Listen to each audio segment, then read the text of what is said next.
นี่นะครับเรามาขุด เจมส์พูดดิ EP ที่เท่าไหร่ EP เท่าไหร่มาครับพี่น้องฟ้องไฟมาเด้อพี่น้องมาขุดมันแจ้งด้วยจ้านี่เบิ้งหัวใหญ่ให้เบิ้งหัวใหญ่หัวใหญ่นี่จ้าหัวใหญ่พี่น้องมาหัวใหญ่หัวเดียวเยอะหน่อยเว้ย เต็มทางคือเรียกกับหัวน้อยกระชางมัน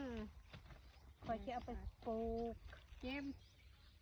ไอ้สายนี่มันอยู่ไหนล่ะ แล้วก็เฮ็ดเนี่ย พ่อนอนไม่ดวงมันก็เล่น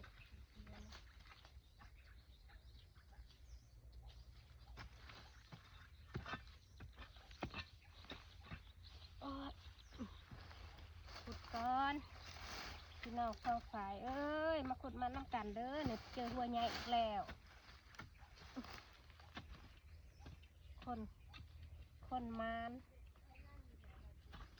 คนมานขุดกับมาน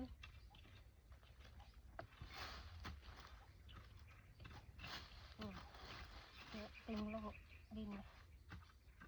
าเด้อพี่น้องขุดมันน้ำข่อยแล้วพี่น้องเด้อเขาเจอหัวใหญ่อีกแล้วจ้านี่ยั่วๆจ้า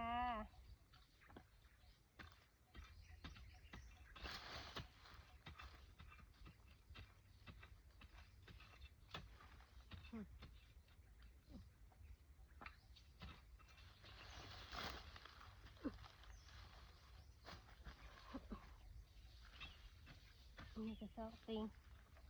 มัดติงตึงมันก็บ่ได้ย่างดอก